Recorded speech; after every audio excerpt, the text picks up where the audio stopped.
Hello दोस्तों, स्वागत है आपको अपने यूट्यूब चैनल एन कॉन्सेप्ट में, जहां हम लोग करते हैं क्लास 10 बिहार बोर्ड की तैयारी। एक बेहतरीन तैयारी दोस्त। इसमें हम लोग क्लास 10 में पढ़ रहे थे साइंस में फिजिक्स चल रहा था, फिजिक्स का ऑब्जेक्टिव। इसमें पहला चैप्टर दूसरा चैप्टर हो गया है। अगर आप नहीं देखे होंगे वीडियो तो देख लीजिएगा, आपको बहुत ही हेल्पफुल होगा। तो आइए आज हम लोग पढ़ने वाले हैं सबसे खतरनाक चैप्टर विद्युत। विद्युत बहुत लेकिन के कंफ्यूज रहता है, तो ध्यान से सीखिएगा। इसमें ज़्यादा भी हार्ड नहीं है कि आप लोग के नहीं समझ में आएगा, एकदम आसान है दोस्त। ठीक से ध्यान देते जाइए, आपको समझ में आ ही जाएगा। देखिए, पहला क्वेश्चन है कि किस युक्ति में विद्युत विलय दिक् परिवर्तक का कार्य करता है। तो ये ऑप्शन ए आपको दिख रहा है, विद्युत मोटर। इसमें ही विद्युत विलय दिक् परिवर्तक का कार्य करता है, यानी कि ऑप्शन से ए हो जाएंगे। दूसरा नंबर क्वेश्चन है, सौर ऊर्जा को सीधे विद्युत में बदलने वाली युक्ति को कहते हैं। तो सौर ऊर्जा को कहते हैं सौर सेल। सौर ऊर्जा को क्या कहेंगे? सौर सेल कहेंगे। तीसरा कि एक विद्युत बल्ब के तंतु का प्रतिरोध 1200 ओम है। 1200 ओम है, तो प्रतिरोध R बराबर दे दिया है कितना? 1200। R बराबर 1200। यह बल्ब 220 वोल्ट के विद्युत स्रोत से कितनी धारा लेगा? यानी कि V बराबर दिया हुआ है 220 वोल्ट। तो हमको निकालना क्या है? I निकालना है। तो I बराबर आप डायरेक्ट फार्मूला जानते होंगे, V बट्टा हो जाता है R। V बट्टा क्या हो जाएगा? R हो जाएगा। तो V के मान हो गया 220 और बट्टा में R हो गया 1200। 1 0 से 1 0 काट दीजिए, ये 22 का आधा हो जाता है 11, 120 का आधा हो जाएगा 60।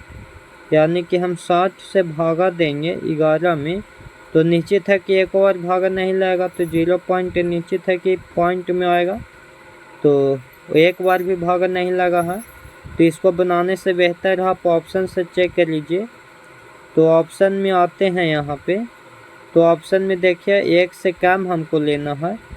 1 से कम ही है नहीं, बी वाला भी नहीं है, ये भी नहीं है, यानी कि डी वाला हो जाएगा आपका राइट आंसर।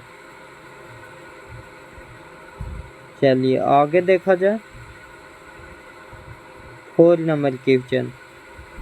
4 नंबर में है कि एक सेल का विद्युत वाहक बल 1.5 है, 10 आवेश गुजारने पर कार्य होगा। तो कार्य बराबर फार्मूला क्या होता है दोस्त? कार्य बराबर हो जाता है आवेश गुने विद्युत वाहक। आवेश गुने विद्युत वाहक बल, आवेश गुने विद्युत वाहक बल। तो आवेश हो जाएगा कितना? आवेश हो जाएगा 10 गुने विद्युत वाहक बल है 1.5। तो ये हो जाएगा 10 गुने 1.5, यानी 15/10। पॉइंट हटाएंगे तो इससे ही ख़त्म हो जाएगा। 1 में 15 से गुना करेंगे तो 15 आपका राइट आंसर होगा, यानी कि सी हो जाएगा 15 जूल। यही हो जाएगा आपको राइट आंसर। 5 नंबर क्वेश्चन है कि निम्नलिखित में कौन सा कथन सत्य है। तो सत्य होने के लिए, कथन जानने के लिए एम्पियर बराबर के फार्मूला वोल्ट बराबर आप याद रखिएगा। वोल्ट बराबर क्या होता है? तो वोल्ट बराबर हो जाता है एम्पियर गुने ओम। क्या होगा? एम्पियर गुने ओम। एम्पियर गुने ओम। हम सब एम्पियर के बारे में पूछ रहा है, तो अगर हम वोल्ट को इसी रह दे, वोल्ट कैसे रह देते हैं, ये ओम जो है, जो ये ओम कोची में है? गुना में है। तो गुना वाला आप जानते होंगे कि गुना को उल्टा भागा हो जाता है। यहाँ हो जाएगा ओम बराबर, इधर हो जाएगा एम्पियर। एम्पियर। तो आपको ऑप्शन नंबर कौन सा हो जाएगा? ऑप्शन नंबर हो जाएगा सी। आइए 6 नंबर है कि निम्नलिखित में पदार्थ का चालक है। तो चालक होता है एल्युमिनियम। वोल्टता V1 पर शक्ति P1 प्रतिरोध वोल्टा V2 पर शक्ति P2 के प्रतिरोध की श्रेणी में जुड़ा है तो समतुल्य प्रतिरोध होगा। तो समतुल्य प्रतिरोध क्या हो जाएगा? ऑप्शन नंबर ए वाला हो जाएगा। घरेलू विद्युत परिपथ में प्रत्यावर्ती धारा की आवृत्ति होती है तो ये हो जाएगा 50 Hz। विद्युत बल्ब होता है तो विद्युत बल्ब क्या होता है? डीसी मोटर हो जाएगा। विद्युत बल्ब के फिलामेंट का द्रव होता है तो टंगस्टन के होता है। 1 कूलम विद्युत आवेश कितने इलेक्ट्रॉन समेश के होता है? तो ये हो जाएगा 1.6 × 10⁻⁹ कूलम के। 1 मीटर प्रेशर का रेंज 0.3 एम्पियर है और इसे एम्पियर के स्केल पर डिवीजनों की संख्या 30 है तो उस मीटर का अपल्तनांक होगा तो 0.001 वाला होगा अपल्तनांक। विद्युत आवेश के SI मात्रक होता है तो विद्युत आवेश के SI मात्रक क्या हो जाएगा? आवेश के कूलम। ओम होता है प्रतिरोध के, किसका होता है? ये होगा प्रतिरोध के। वोल्ट होगा विभवांतर के। एम्पियर होता है विद्युत धारा के। अतिभारण के समय विद्युत परिपथ का धारा बहुत अधिक बढ़ जाता है ओवरलोडिंग में। वोल्ट कहलाता है तो ये होता है 1 जूल बटा 1 कूलम 1 वोल्ट। और मीटर को किस परिपथ में जोड़ा जाता है? तो इसको श्रेणी क्रम में जोड़ा जाता है।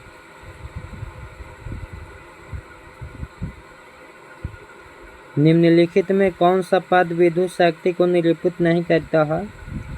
ई निरूपित करेगा, ई भी निरूपित करता है, ई भी निरूपित करता है, लेकिन जो I/R² है ई निरूपित नहीं करेगा तो बी आपका राइट आंसर होगा।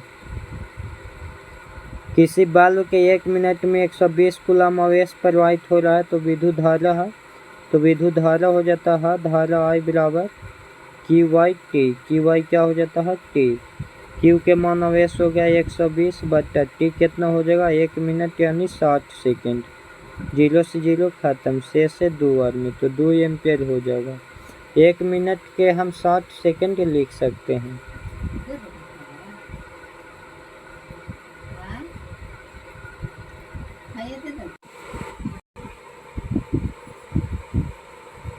चलिए अगला कि किस उपकरण में धन और ऋण चिन्ह नहीं होता है? नहीं होता है। किस उपकरण में धन चिन्ह अमीटर में होगा, वोल्टमीटर में होगा, विद्युत सेल में होगा, लेकिन कुंडली में तो नहीं होगा। तो इसका राइट आंसर हो जाएगा कुंडली। लघुपाठन के समय विद्युत परिपथ में विद्युत धारा के मान क्या होगा? तो बहुत अधिक हो जाएगा, बहुत अधिक। 21 नंबर है कि किसी बल्ब 220 वोल्ट पर 2 एम्पीयर धारा प्रवाहित होती है तो फिलामेंट का प्रतिरोध होगा तो प्रतिरोध R बराबर क्या हो जाएगा? R बराबर हो जाएगा 220/2 हो जाएगा। तो इसको काट दीजिए तो 110 हो जाएगा, 110। Option number B. और ओम प्रतिरोध वाले N प्रतिरोध को समानांतर क्रम में जोड़ने पर कुल प्रतिरोध होगा R/N हो जाएगा। एक विद्युत हीटर की कुंडली जिसका प्रतिरोध 55 ओम 220 वोल्ट के स्रोत से विद्युत धारा लेगी, उसका मान क्या होगा? तो इसका मान निकालने के लिए हम क्या करेंगे? विद्युत धारा ही पूछ रहा है तो वोल्ट बटा क्यू हो जाएगा, मतलब कि 220/55 हो जाएगा। तो ये 4 बार में काट जाएगा दोस्त, 4 बार में काट जाएगा तो इसका राइट आंसर 4 ही हो जाएगा। कितना हो जाएगा दोस्त? तो इसका राइट आंसर 4 हो जाएगा। अगला है कि किसी चालक के वैद्युत प्रतिरोधकता के मात्रक है तो वैद्युत प्रतिरोधकता के क्या होता है? ओम मीटर। प्रतिरोध तो ओम होता है लेकिन प्रतिरोधकता के ओम मीटर, बी वाला।